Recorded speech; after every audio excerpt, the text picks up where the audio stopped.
Alguien muy famoso dijo hace ya muchísimo tiempo que la vida era fea, brutal y corta. Y ahora resulta, gracias a una revolución, la biomédica, que ya nadie podrá decir lo mismo en los años que vienen. En redes van a ver por qué en unos instantes.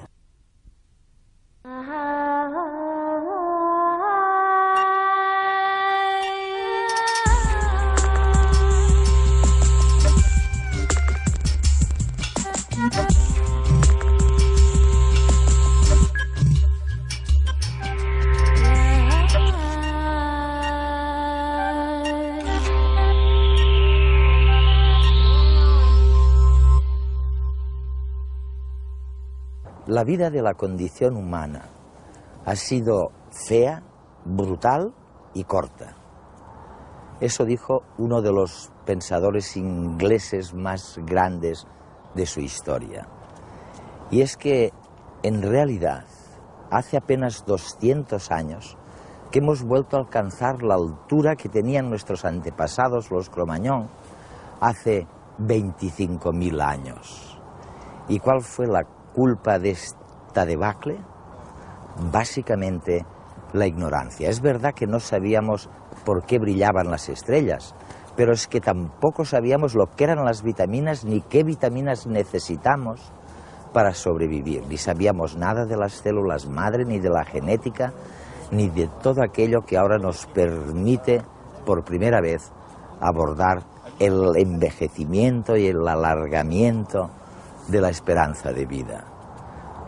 Dentro de nada, gracias a la revolución en curso en la biomedicina, nadie podrá decir ya otra vez que la vida es fea, brutal y corta.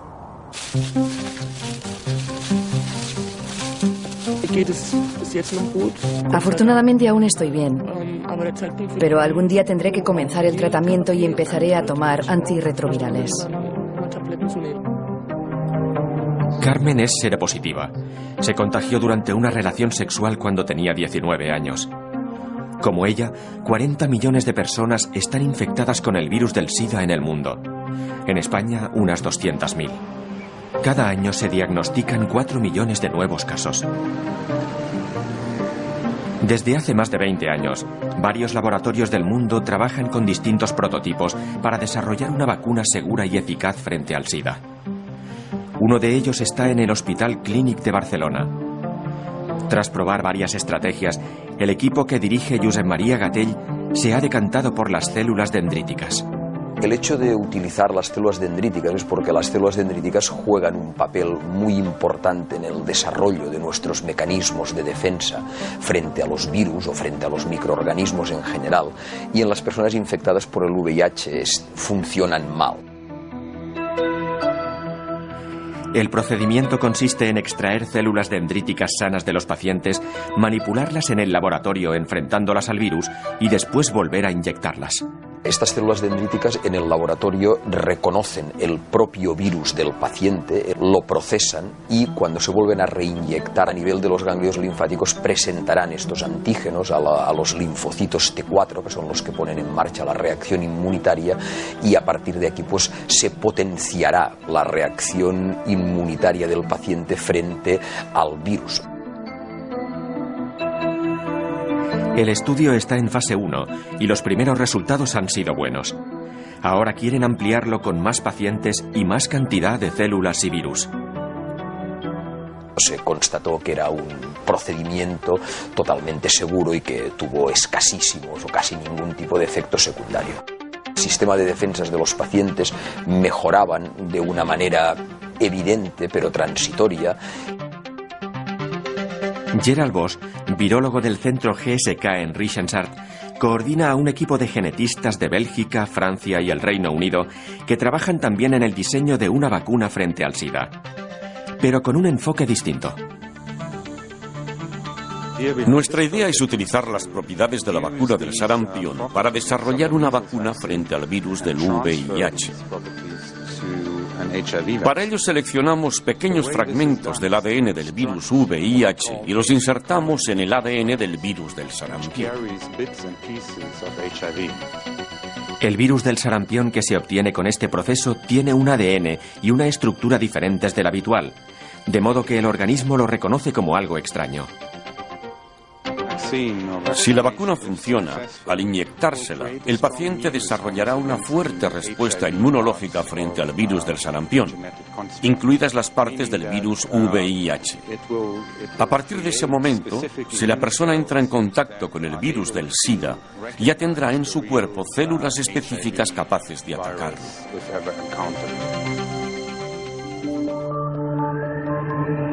En la Universidad de Frankfurt, Dorothy von Laer y su equipo han elegido una novedosa técnica para luchar contra el virus: los aptámeros.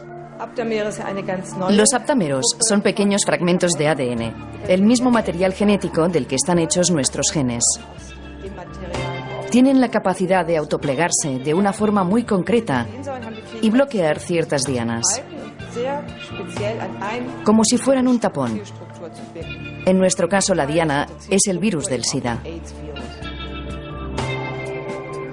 Ahora están seleccionando las piezas de ADN que mejor se peguen a las proteínas de la superficie del virus y las bloqueen. Pero no es tarea fácil. Buscar los aptámeros adecuados entre millones de posibles combinaciones es como buscar una aguja en un pajar. Según los científicos, los aptámeros, además de evitar la infección, también podrían servir para mejorar el tratamiento de las personas ya infectadas, evitando la propagación del virus en el cuerpo. Los primeros resultados invitan al optimismo, pero los científicos piden cautela y, sobre todo, tiempo. Lo que hemos aprendido del virus del SIDA en 2 décadas no tiene precedentes en la historia de la medicina. Hay un componente de azar o de suerte muy importante en el desarrollo de vacunas, y esto hace que hacer predicciones de fechas sea complicado. Michael Sargent es investigador del National Institute for Medical Research.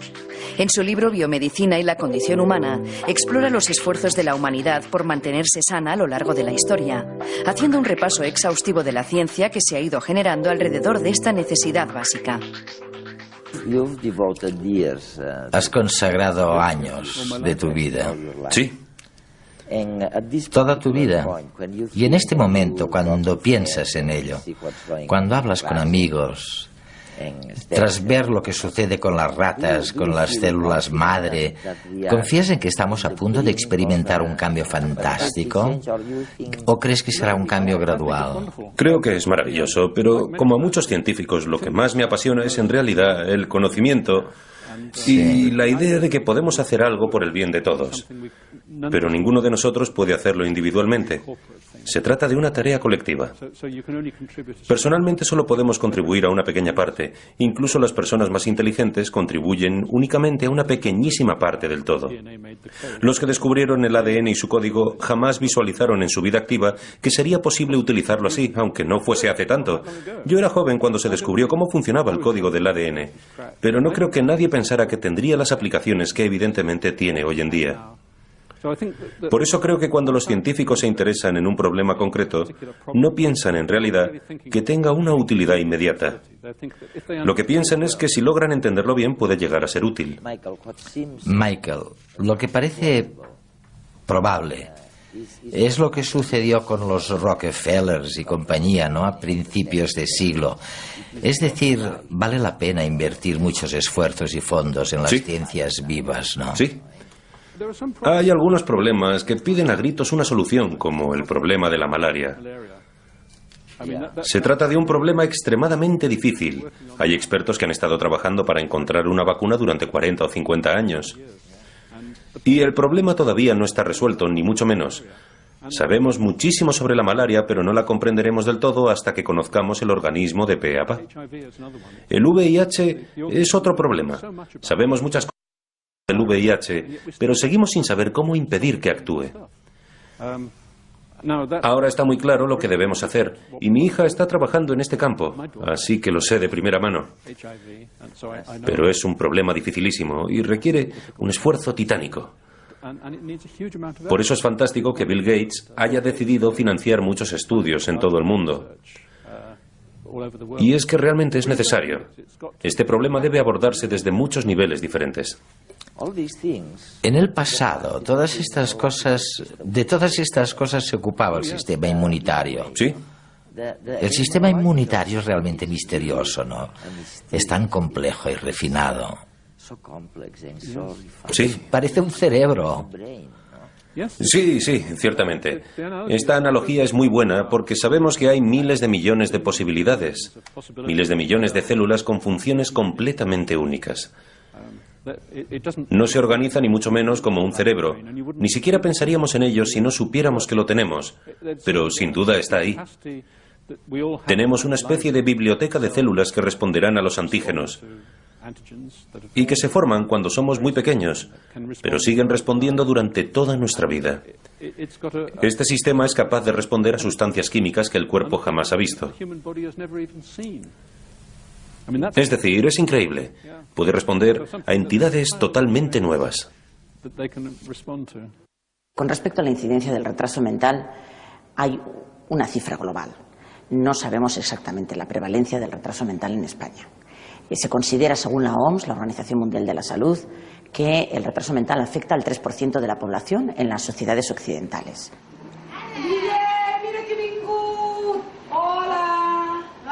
Dentro de las enfermedades genéticas que suponen un retraso mental, el síndrome X frágil es el más frecuente después del síndrome de Down. En nuestra sociedad, 1 de cada 2.500 hombres y 1 de cada 8.000 mujeres lo padecen. El síndrome X frágil se debe a que un gen ubicado en el cromosoma X no cumple su función. Cuando un gen no cumple su función, deja de producirse una proteína. La proteína implicada en este síndrome, al estar ausente, impide determinadas funciones del sistema nervioso. Entonces, estas funciones del sistema nervioso alteradas tienen como consecuencia que determinados mecanismos que utiliza el cerebro para regular su conducta, para regular el aprendizaje, a lo cual llamamos mecanismos cognitivos, no funcionen adecuadamente.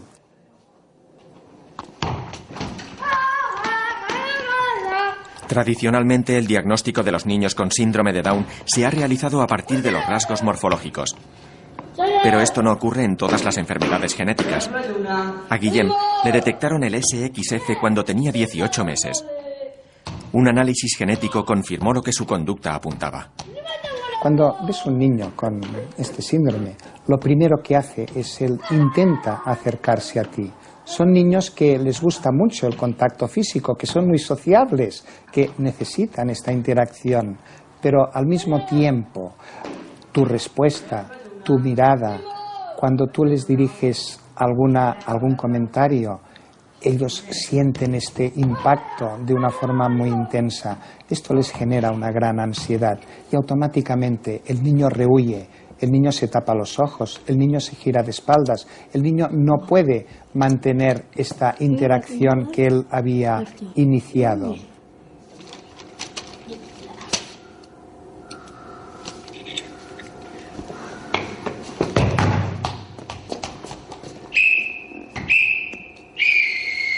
Se sienten incómodos cuando están en un lugar donde hay un exceso de estímulos y pueden parecer niños a veces maleducados, rebeldes, porque realmente se portan muy mal en estas situaciones y cogen rabietas, se pueden tirar por el suelo, pero en realidad lo que hemos de entender es que el niño lo está pasando muy mal porque su cerebro no le permite procesar tanta información al mismo tiempo. Y también son niños que cuando tienen que enfrentarse a algo nuevo les abruma porque tienen que ubicarse ante algo que no han experimentado antes.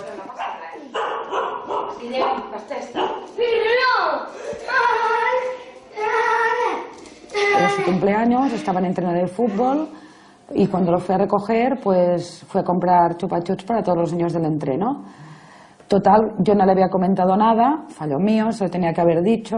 Entonces, bueno, le di para repartir, el entrenador para hacerle la gracia normal en un niño de 9 años, llamó a todos los niños del equipo al final del entreno, le quisieron cantar la canción y él se nos fue corriendo a la otra punta del campo con bueno, boca abajo, tapándose la cara, se le escapaba como la risa por debajo, o sea, bueno, pues estas son las cosas que les pasan, ¿no? Frente a cualquier...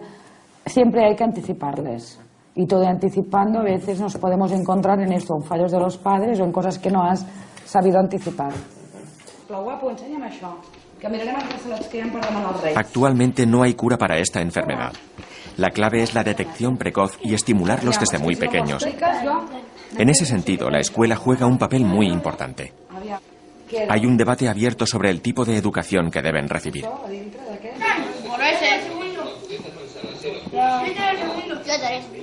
Con respecto al colegio, es interesante que estos niños puedan asistir a un colegio con otros niños normales. Estos niños van a convivir en una sociedad normal, con su familia, con sus parientes, con otros niños. Entonces, todo lo que la escuela les pueda aportar en favor de esta convivencia es lo que a ellos les va a ser más beneficioso para su vida. Tiramos un poquito aquí, tiramos un poquito. Venga, chavos, sabéis que hay que estar aquí a la 1:20, ¿no? Sí, a la 1:20. En un equipo de fútbol, el grupo es importante. Las actividades extraescolares son un buen lugar donde aprender a relacionarse fuera del entorno escolar. Y claro, también es muy divertido.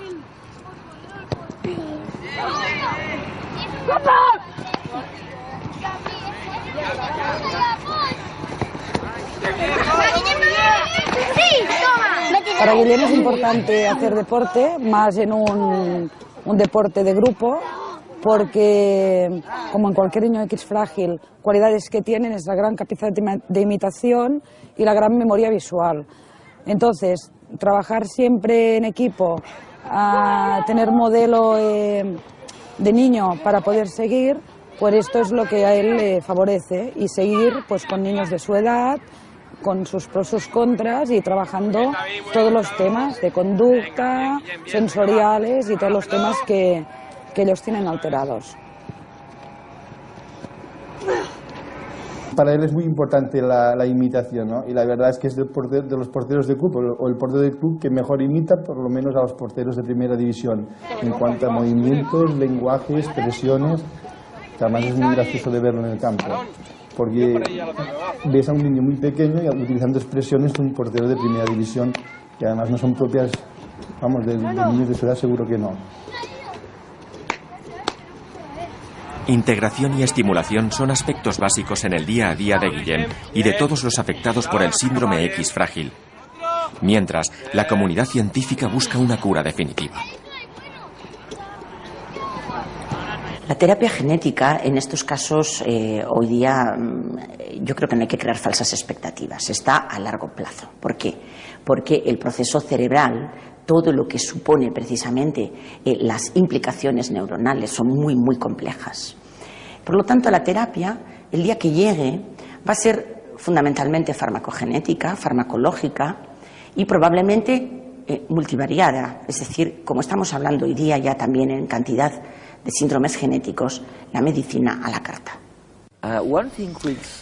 Una de las cosas que nos preocupa mucho a todo el mundo hoy es la cultura de los adolescentes. Sí. Los jóvenes. Y nos preguntamos hacia dónde va esa juventud. Y una de las cosas que tú mencionas es que la madurez sexual de los jóvenes llega ahora mucho antes que la madurez intelectual. Antes no ocurría así. Ahora llega... Sí. En el año 1840, en Gran Bretaña, las chicas no podían tener hijos probablemente hasta los 19 años. Mientras que en la actualidad hay constancia de madres que dan a luz a los 11 años. Son casos poco habituales, pero a los 13 con casi total certeza es posible tener niños. Porque la menarquía... La menarquía, es decir, la edad de la primera menstruación, ha disminuido. Se trata de una tendencia secular, un cambio que no constituye una evolución genética, sino una evolución cultural. Estamos mejor alimentados, crecemos más rápidamente. Estas cosas están programadas en el útero antes de nuestro nacimiento. Está más o menos escrito en el momento en el que naces cuándo alcanzarás la madurez sexual. Será a los 13, decimos ahora, en lugar de los 19. Pero por supuesto, pasarán todos estos años más largos hasta... Sí, esos años en los que se es adulto en algunos aspectos y no en otros. Exacto. Eso es muy común. Estoy seguro de que en España también sucede. En Gran Bretaña los hijos dependen de sus padres hasta bien pasados los 13. Claro, igual. Por ejemplo, en Gran Bretaña hay muchos jóvenes que viven con sus padres cuando ya han acabado la universidad. Y en parte es por motivos económicos, pero también hay un sentimiento muy claro de dependencia. Así que cuando nos preocupamos tanto del futuro de la cultura adolescente, de la cultura de los teen, como dicen, teens, ¿no?, que dicen en América, ¿sí?, no pensamos que a veces hay motivos biológicos para que se sostenga. Sin duda, desde luego. Y que deberíamos analizarlo. No sé si lo sabías, pero los tritones, los ajolotes, por ejemplo, pasan por una fase juvenil sexualmente madura que requiere de una hormona para la transformación en adultos. Las salamandras necesitan tiroxina para volverse adultas. Sí. Así que de hecho hay un precedente en otros animales. Es verdad. ¿Y por qué cuanto mayor es el intervalo entre la madurez sexual y la madurez intelectual, mayor es el riesgo de que las mujeres padezcan cáncer de mama? No creo que lo acabemos de entender todavía. El problema del cáncer de mama es muy misterioso. Nadie termina de entenderlo porque está aumentando muchísimo en el mundo desarrollado. No sé cómo está la situación en España, pero en Estados Unidos y Gran Bretaña creo que 1 de cada 8 mujeres tiene probabilidades de padecer cáncer de mama a lo largo de toda su vida. Los registros no eran muy buenos hace 50 años, pero sin duda las cifras no eran tan altas. La mitad de los genes de uno y la mitad de los genes del otro. Hasta hace poco tiempo todo quedaba ahí. Los genes transmitidos de generación en generación podían variar por escasas mutaciones, pero permanecían como el firme patrimonio depositado en nuestras células.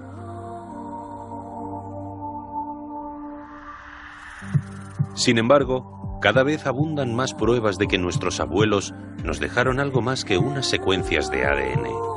Nosotros somos más que nuestros genes.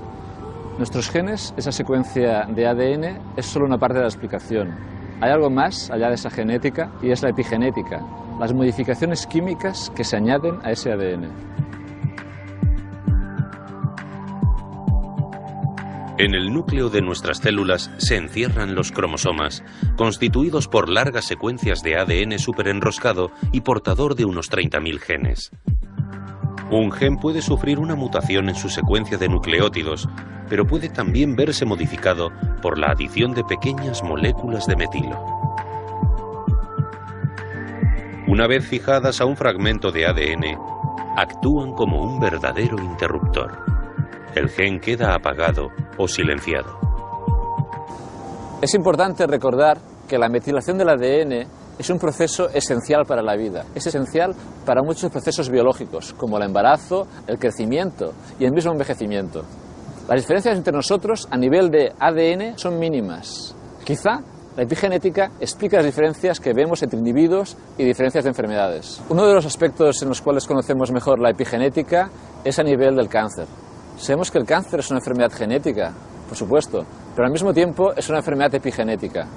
Sabemos que hay alteraciones en la expresión de genes que deberían protegernos contra el cáncer.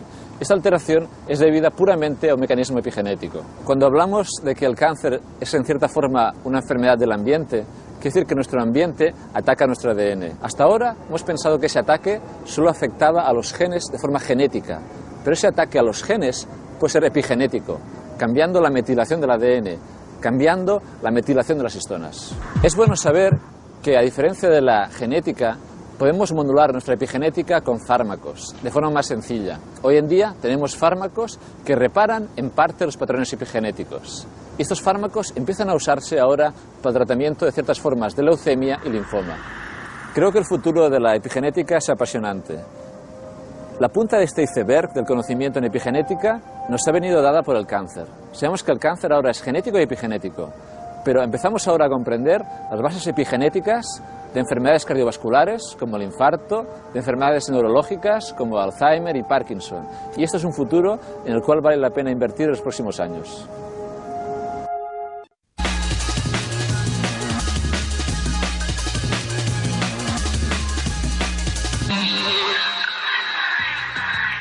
La capacidad de autorregenerar los órganos del propio cuerpo es una cualidad excepcional. Las salamandras o las lagartijas pueden hacerlo, pero la mayoría de animales no. Un equipo de científicos ha conseguido que un pollito regenere por sí mismo una de sus alas.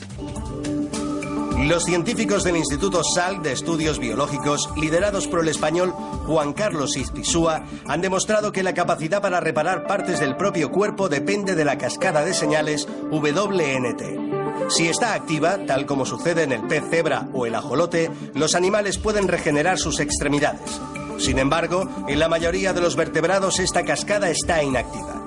Al activar la cascada WNT en un pollito con una lesión en un ala, han conseguido que el animal desarrolle una nueva extremidad. El hallazgo tiene gran trascendencia. En el futuro, si se consigue manipular la cascada WNT en humanos, podría ayudar a desarrollar tejidos y órganos para trasplantes a partir de células madre. Más de 1 millón de personas mueren cada año por malaria. Por primera vez en 40 años, los científicos están desarrollando un mapa global de malaria. Servirá para identificar las poblaciones en riesgo y poner en marcha las medidas sanitarias adecuadas. Para muchas áreas del mundo, estos mapas son la única fuente de información disponible acerca del riesgo de malaria. El proyecto Atlas Malaria, financiado por el Instituto Wellcome Trust, analiza, entre otros, datos del satélite y censos de población para crear modelos espaciales de distribución de la enfermedad. Por el momento ya han recopilado información de cerca de 3.200 poblaciones de 79 países. El reparto de recursos para combatir la malaria se realiza principalmente en función de criterios políticos y métodos que los científicos consideran que no son objetivos. Con el Atlas de la Malaria se podrán identificar nuevas zonas de riesgo y luchar contra la enfermedad de forma más efectiva en función de las necesidades concretas de una región. El síndrome de mala absorción de ácido fólico es una enfermedad genética rara pero letal. Puede causar retrasos cerebrales e infecciones severas en el feto. Científicos de Estados Unidos han desarrollado un test genético que permitirá un rápido diagnóstico de la enfermedad. El ácido fólico es una vitamina esencial. Previene la aparición de anemias o espina bífida en los recién nacidos. En los adultos disminuye el riesgo de sufrir algunos tipos de cáncer. Como el cuerpo no la produce, es necesario ingerirla a través de frutas o vegetales. A pesar de todo, algunas personas no pueden absorberla por una mutación. Científicos del Centro del Cáncer Albert Einstein han identificado el gen responsable de la absorción de esta vitamina en el intestino. Han desarrollado un test genético que ayudará a identificar a las familias que llevan el gen mutado y que podrían transmitir la enfermedad a sus hijos. El test permitirá comenzar el tratamiento, la inyección de ácido fólico en fases muy tempranas antes del nacimiento del niño. Un paciente saliendo de la consulta del médico con un CD es una escena que podría repetirse en muchos hospitales españoles a corto plazo. Todo gracias a una nueva tecnología basada en la realidad virtual que permitirá obtener radiografías en 3D del cuerpo. La tradicional radiografía se convertirá en una serie de imágenes en 3 dimensiones de la parte escaneada que el paciente podrá ver en cualquier ordenador. El nuevo sistema abarata y facilita el acceso a las pruebas que se realizan mediante resonancia magnética nuclear. Además, ya no será necesario que el médico esté cerca del aparato para ver la imagen que se forma. Su paciente podrá pasarle el CD con toda la información y él interpretarla desde su consulta.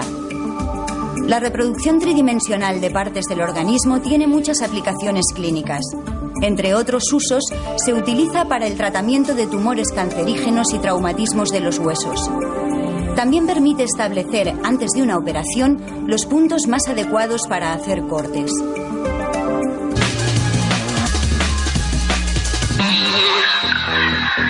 Mira a tu alrededor. Fíjate en los detalles, la forma, los rasgos, la altura. Cada persona es diferente. Sí, en general todos tenemos 2 brazos, 2 piernas y una cabeza, pero no hay 2 individuos iguales. Aproximadamente 1 de cada 3 pacientes que acude al médico, a pesar de un perfecto diagnóstico, de una buena elección terapéutica, de la mejor atención sanitaria en el mejor de los países, a pesar de eso, 1 de cada 3 no va a responder como esperamos. ¿A ti la aspirina te quita el dolor de cabeza? Pues a mí no. La salud también nos hace diferentes a todos. Por eso es importante saber qué la determina, y aquí los genes tienen un papel fundamental. Quizá la farmacogenómica sería la que más expresamente respondería a la pregunta de qué medicamento es el adecuado para un paciente con una determinada enfermedad. En tanto que la farmacogenética diría, no siempre, pero en general, diría una vez escogido ese medicamento, a qué dosis, cuántas veces al día, por qué vía de administración. Por ejemplo, si tengo un dolor de cabeza, voy a necesitar una aspirina, voy a necesitar 2, voy a necesitar 3. Si me tomo 2 me van a sentar mal, o a lo mejor si me tomo solo media también me va a sentar mal. Es por esta razón que resulta muy útil conocer el perfil genético de cada persona. El genotipo determina nuestra herencia y nuestra relación con los medicamentos. Una de las diapositivas con las que yo termino muchas de mis conferencias es una paciente que llega a la farmacia y le da una tarjetita al farmacéutico y dice: aquí tiene mi genoma, dígame qué medicamento y cómo lo tengo que tomar. Eso hasta hace 4 o 5 años era un chiste. Actualmente ya es una posibilidad teórica que naturalmente necesita unos cuantos años de desarrollo. Pero aunque tengamos el perfil genético, hay aspectos que son difíciles de controlar. Ya es fácil determinar genomas, entre comillas lo de fácil. Lo que es más difícil es saber qué hace cada gen, cómo ese gen se relaciona con otros y cómo estos se relacionan con el ambiente. Por ejemplo, una persona puede metabolizar lentamente algunos medicamentos, pero sin embargo, si es fumador, los va a metabolizar más deprisa. Eso es una interacción, en este caso del tabaco, con sus genes. Entonces, todo eso, ese aspecto está relativamente bien conocido, pero otros aspectos necesitan ser mejor conocidos. Ahí es donde el aspecto inversiones, donde puede hacer una gran diferencia. En algunas enfermedades como la esquizofrenia o el cáncer se han obtenido resultados esperanzadores, pero aún queda un largo camino por recorrer. Lo que falta son las grandes inversiones que países como Estados Unidos, Inglaterra y Japón ya están haciendo desde hace unos años para que esto se pueda trasladar a la clínica con mucha mayor rapidez de lo que se está haciendo. Digamos que en Europa se está haciendo con cuentagotas y en estos países que acabo de mencionar pues va bastante más deprisa.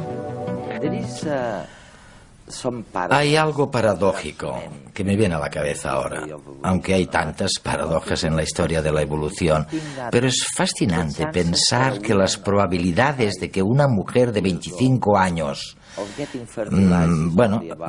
esté fertilizada, se fecunde su óvulo, es de un 20%. Y un 80% de los óvulos fecundados se pierden.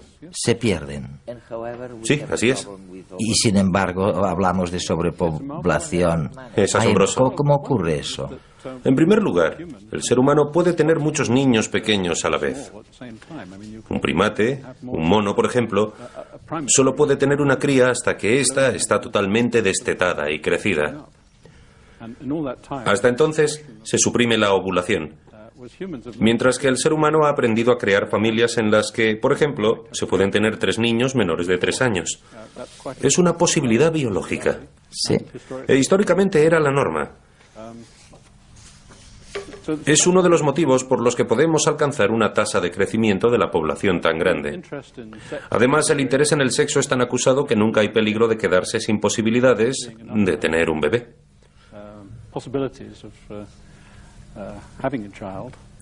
Desde luego. Por supuesto, muchas mujeres no pueden tener niños. La cifra debe rozar el 5%. Hay parejas que lo intentan, pero no pueden.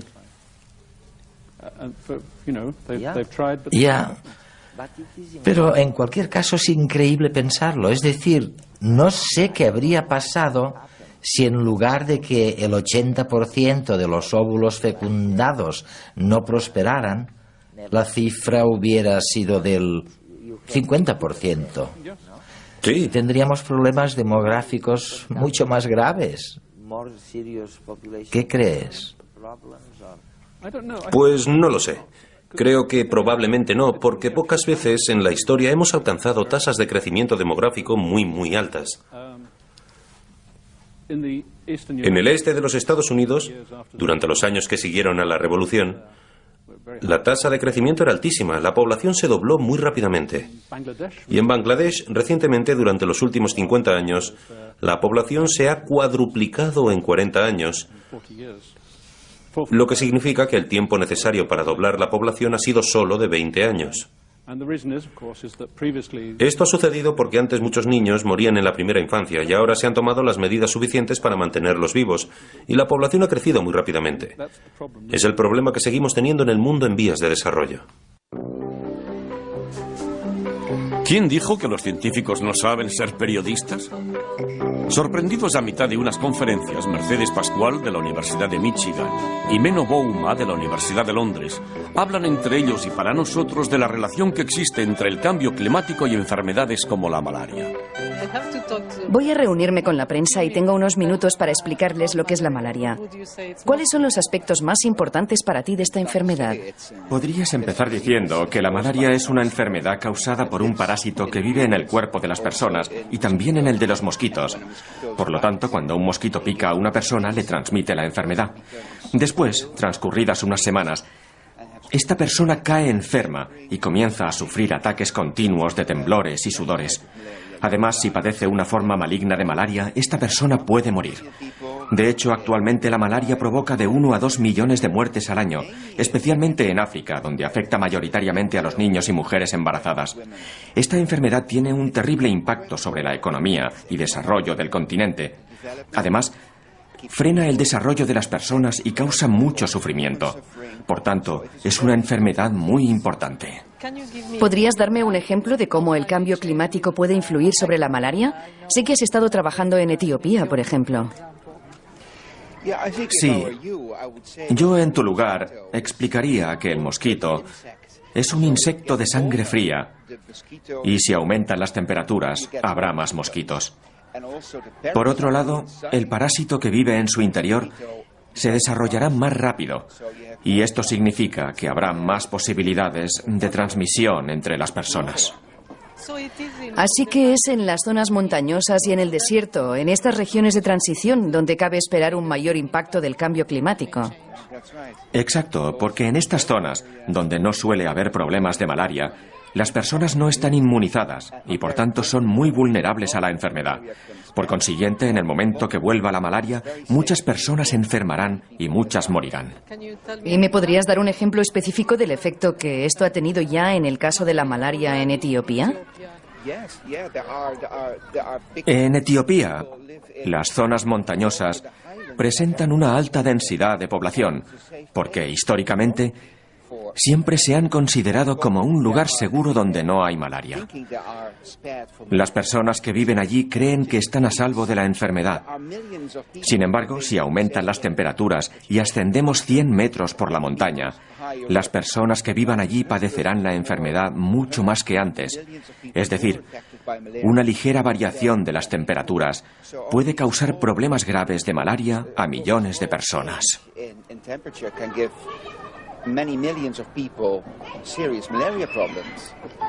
La malaria es una enfermedad que fue erradicada en España. ¿Aún así es posible que se produzca un rebrote?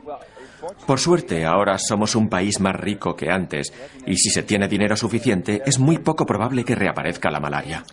También estoy estudiando otras enfermedades. Hoy hablaré sobre el cólera en el sudeste asiático, en India y Bangladesh, donde existen pruebas claras de una conexión entre la oscilación sur del Niño y el número creciente de brotes registrados en los años posteriores al Niño.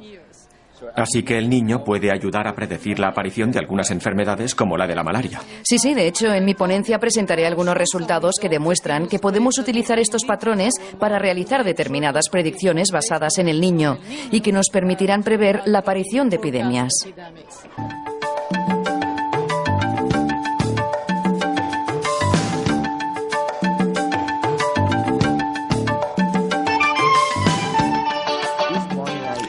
Esta mañana estaba hablando con un científico, un cosmólogo, bueno, en realidad es un astrónomo, y me decía: Eduardo, En la década de los años 30 ni siquiera sabíamos que las estrellas brillan, no sabíamos la razón.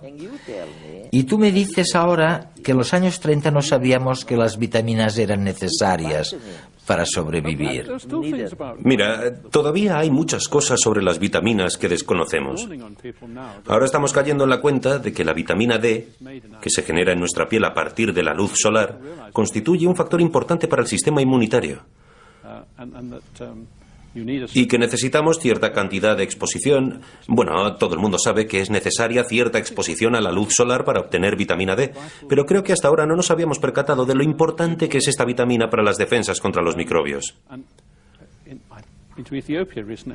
He estado en Etiopía hace poco y he descubierto que allí tienen la costumbre de cubrir a los bebés recién nacidos para alejarlos del ojo del demonio. Y padecen carencias muy importantes de vitamina D, por lo que son muy vulnerables a las infecciones. ¿Cómo se lo explicamos? Será difícil, no quieren escucharlo porque tienen costumbres muy arraigadas. Es increíble, ¿no? Sí. Es un milagro que hayamos sobrevivido, porque no sabíamos nada en realidad. Luego están los aceites de pescado, otro tema interesante. Desde 1920 sabemos que hay ácidos grasos necesarios en la dieta que proceden del pescado, pero creo que ahora empezamos a percatarnos de su importancia en el desarrollo del cerebro. Y no sabemos exactamente qué son o dónde obtenerlos. Bueno, comer pescado es bueno. En España tenéis una gran tradición culinaria con pescado, pero... Sabes que tienes razón, ¿no? En Boston, hablando con un gran nutricionista, Rosenberg, un especialista estupendo, ¿sí? Al intentar resumir todos esos años de investigación incesante en el campo de la nutrición, al final los expertos solo están totalmente seguros de un par de cositas, ¿eh? La primera son los ácidos grasos del pescado. Sí. Y la segunda es el ejercicio, las ventajas de un buen ejercicio. Es bastante obvio. Sí, pero en la India, por ejemplo, donde predominan los vegetarianos, hemos descubierto que la mayoría de mujeres tienen una carencia de vitamina B12 y que con casi total certeza esto repercute en el crecimiento de sus bebés. La mayoría de las mujeres tienen algún tipo de carencia de vitamina B12. ¿Y por qué tendrán esa carencia? Pues porque la vitamina B12 solo está en la carne y no hay ninguna manera de que su cultura les permita obtener esta vitamina en cantidades suficientes. No está claro cuáles son las consecuencias. No es como la anemia perniciosa, que es otra historia. Tampoco está claro qué podemos hacer al respecto. Es realmente muy difícil. Porque, aunque algunos microbios tengan un poco, la principal fuente de esta vitamina es la carne. La carne roja. Oye, ¿y hay alguna otra cosa que no debiéramos olvidar para sobrevivir un poquito mejor? ¿Qué otras cosas no tenemos que olvidar? El selenio es otro nutriente que sospechamos que es importante. Pero el selenio era un veneno, ¿no? Sí, pero hablamos de cantidades minúsculas. Minúsculas, ok. En el mundo en vías de desarrollo es evidente que la gente tiene muchas carencias que todavía no hemos tratado. Carencias de vitamina A. Muchas personas tienen carencias de zinc. Y ni siquiera solemos tener en cuenta que el zinc es una parte importante de nuestra dieta.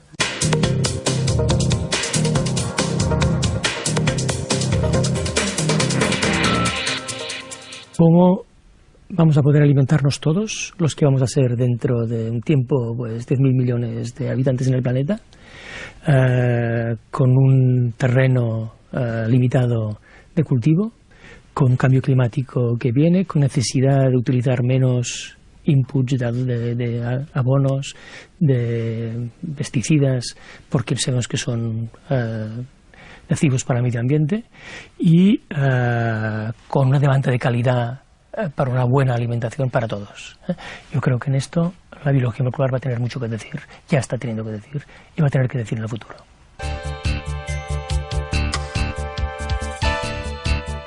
Pere Puigdomènech se licenció en físicas y acabó doctorándose en biología molecular. Es director del Instituto de Biología Molecular de Barcelona del CSIC, actividad que compagina con la de escritor y divulgador. Bueno, yo creo que la carrera de física, la licenciatura en físicas en todo el mundo, incluso en la España de los años 60 y 70, prepara muy bien a aquel que estudia. Yo animo a la gente joven que nos puede estar viendo a pensárselo, porque prepara muy bien a pensar en los problemas, a intentar ver cómo se soluciona, cómo se ataca una cuestión. Empecé estudiando resonancia magnética nuclear, cómo se trabajaba en aquel momento, y fui entrando, ya trabajé en interacciones entre pequeñas moléculas y el DNA, y empecé trabajando ya en estructura del genoma en aquel momento. Quizá, como todo en este mundo, es parte de suerte, parte del azar, ¿no? Pero era evidente, incluso en los años 70, que la biología molecular sería una disciplina absolutamente apasionante, y efectivamente lo ha sido. Y para hablar de diccionario es genoma, cosa bastante trivial, ¿no? Visto lo que en este momento pues sale por todas partes, en nuestro trabajo y además en los medios de comunicación. El genoma es el conjunto de genes que tenemos cualquier individuo de cualquier especie biológica, el conjunto de informaciones, de órdenes genéticas que hace que el individuo sea como es, que pertenezca a una especie y que sea como está como individuo. Y en este momento nuestro reto es conocer cómo funciona en su conjunto. Es decir, si la especie humana, cada uno de nosotros, pues tenemos 30 y pico mil genes, saber cómo funcionan en cada momento, cómo interaccionan entre ellos, cómo se ponen en marcha en diferentes situaciones y qué pasa cuando alguno no funciona bien, correctamente. Yo creo que esto es nuestro reto en el futuro, pero es un tema absolutamente esencial para la ciencia actual. Bueno, pues he traído una placa de Petri, que es una herramienta del microbiólogo, que utilizan para pues cultivar bacterias, hongos, lo que sea, pero que ya se utiliza también para plantas. Aquí vemos pues un cultivo de una de las plantas más importantes para la biología molecular, que es la Arabidopsis thaliana, que como se puede ver pues permite crecer. Pues aquí tenemos pues para centenares de plantas, podemos tener medios en los cuales solo crezcan aquellas que tienen una característica determinada, que hemos mutado, por ejemplo, que hemos cambiado algún gen, y por lo tanto así nos permite distinguir estas del conjunto.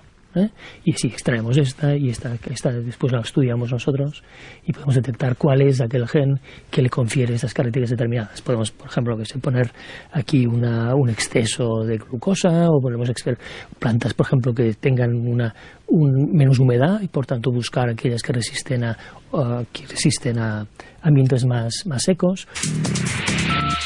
Yo llegué a Berlín en el año 76 primero, estuve 6 meses, después me pasé 2 años. Berlín es una ciudad apasionante, ha sido siempre una ciudad muy especial en el norte de Europa. En aquel momento era un lugar muy extraño, porque estaba el muro por ahí, y por tanto era un momento muy especial, pero en una situación que podías concentrarte muy bien en el trabajo. El Max Planck Institute de Genética Molecular está en uno de los barrios más agradables de Berlín, que es el barrio de Dahlem, que es un barrio en medio de bosques. Cuando uno podía salir del Max Planck a correr por el bosque de Grunewald, encontrarse pues ciervos y soldados americanos haciendo maniobras y tanques rusos, es decir, se podía encontrar muchas cosas exóticas, pero desde luego yo creo que para mí fue una experiencia importantísima. Se calcula que la especie humana a lo largo de su historia ha probado unas 4.000 especies y nos basamos sobre todo en unas 50. ¿Por qué? Un libro que publiqué hace un par de años y que, como se ve, pues se titula ¿Qué comemos? Y aquí pues lo que yo intenté es explicar por qué comemos lo que comemos y cuáles son nuestras necesidades de alimentación. Casi nada de lo que comemos es autóctono de la península ibérica, excepto alguna fresita o alguna cebolla, pues lo demás no estaba aquí. El maíz viene de América, la patata viene de América, en fin, estamos en una paradoja fantástica en que resulta que aquello que parecía más sano, que era no congelar el pescado, es lo más peligroso. Lo natural es más sano, pues mire, a veces sí, a veces no. También en uno de los capítulos intento explicar que muchas dietas tienen una base científica muy débil. Hay datos que nos permiten hacer nuestra dieta de forma mucho más racional.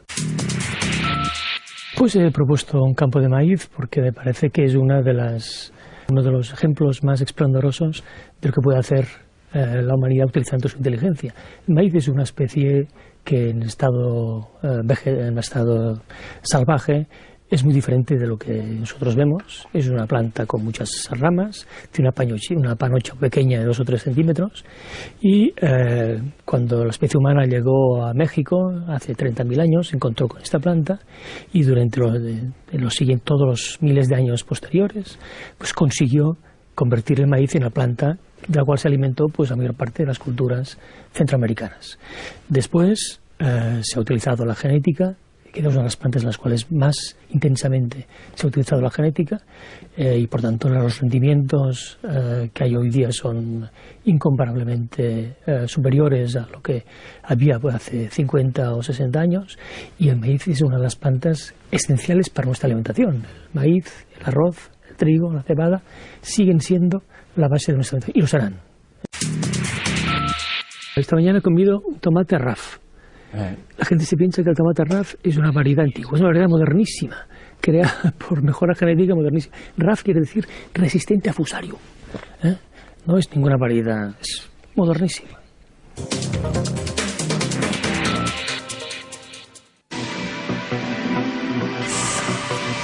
El conocimiento científico aumenta de manera exponencial. Cada vez sabemos más sobre el macro y el microcosmos. Pero tras cada descubrimiento se abren nuevas preguntas. La ciencia trata sobre lo que no sabemos e intentamos aprender. El concurso SMART de esta temporada plantea la siguiente cuestión. ¿Crees que hay una pregunta científica que nunca tendrá respuesta? Nos gustaría saber cuál es esa pregunta y por qué crees que nunca tendrá una respuesta. Envía tu texto a la nueva dirección del concurso: concursosmart@smartplanet.es. Tienes tiempo hasta finales de este año. Esta 9ª edición del concurso, el concurso SMART, está patrocinado por Smart Planet.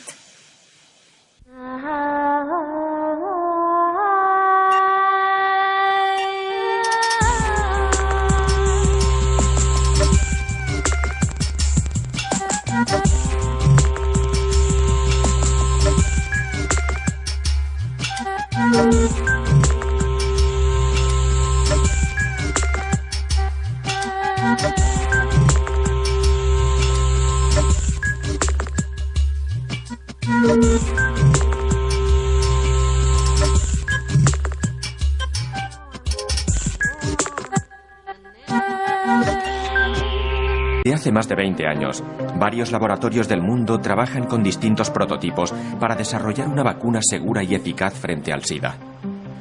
Uno de ellos está en el Hospital Clínic de Barcelona. Tras probar varias estrategias, el equipo que dirige Josep Maria Gatell se ha decantado por las células dendríticas. El hecho de utilizar las células dendríticas es porque las células dendríticas juegan un papel muy importante en el desarrollo de nuestros mecanismos de defensa frente a los virus o frente a los microorganismos en general, y en las personas infectadas por el VIH funcionan mal.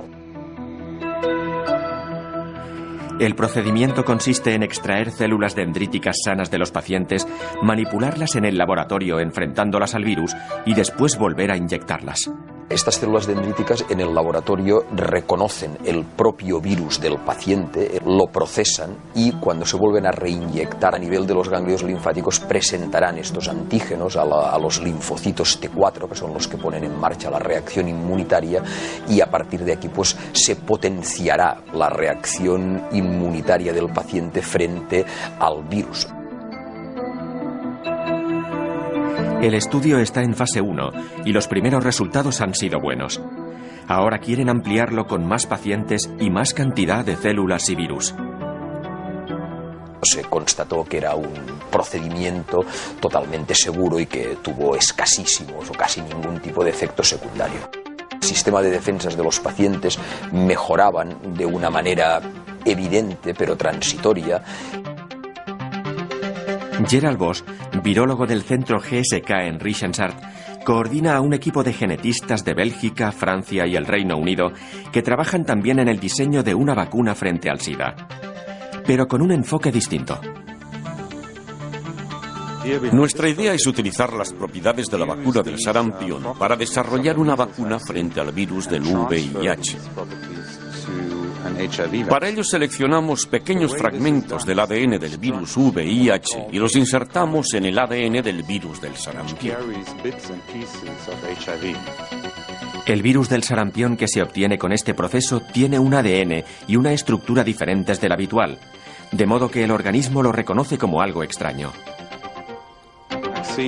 Si la vacuna funciona, al inyectársela, el paciente desarrollará una fuerte respuesta inmunológica frente al virus del sarampión, incluidas las partes del virus VIH. A partir de ese momento, si la persona entra en contacto con el virus del SIDA, ya tendrá en su cuerpo células específicas capaces de atacarlo.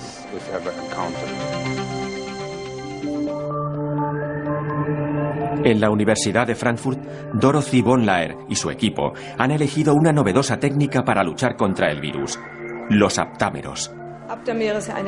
Los aptámeros son pequeños fragmentos de ADN, el mismo material genético del que están hechos nuestros genes. Tienen la capacidad de autoplegarse de una forma muy concreta y bloquear ciertas dianas, como si fueran un tapón. En nuestro caso, la diana es el virus del SIDA. Ahora están seleccionando las piezas de ADN que mejor se peguen a las proteínas de la superficie del virus y las bloqueen. Pero no es tarea fácil. Buscar los aptámeros adecuados entre millones de posibles combinaciones es como buscar una aguja en un pajar. Según los científicos, los aptámeros, además de evitar la infección, también podrían servir para mejorar el tratamiento de las personas ya infectadas, evitando la propagación del virus en el cuerpo. Los primeros resultados invitan al optimismo, pero los científicos... Culpa de esta debacle, básicamente la ignorancia. Es verdad que no sabíamos por qué brillaban las estrellas, pero es que tampoco sabíamos lo que eran las vitaminas ni qué vitaminas necesitamos para sobrevivir. Ni sabíamos nada de las células madre, ni de la genética, ni de todo aquello que ahora nos permite por primera vez abordar el envejecimiento y el alargamiento de la esperanza de vida. Dentro de nada, gracias a la revolución en curso en la biomedicina, nadie podrá decir ya otra vez que la vida es fea, brutal y corta.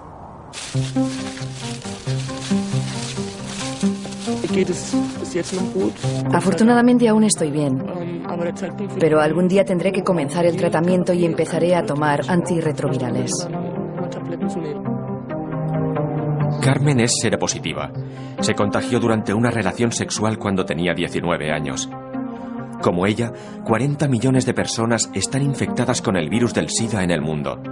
En España, unas 200.000. Cada año se diagnostican 4 millones de nuevos casos.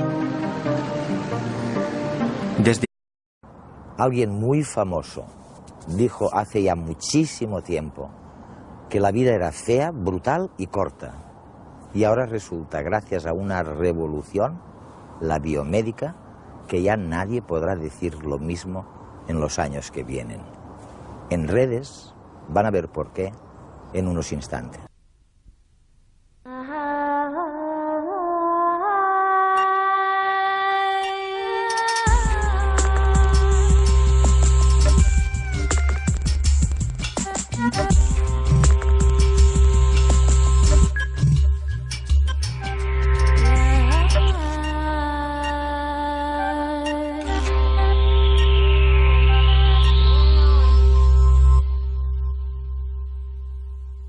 La vida de la condición humana ha sido fea, brutal y corta. Eso dijo uno de los pensadores ingleses más grandes de su historia. Y es que, en realidad, hace apenas 200 años que hemos vuelto a alcanzar la altura que tenían nuestros antepasados, los Cro-Magnon, hace 25.000 años. ¿Y cuál fue la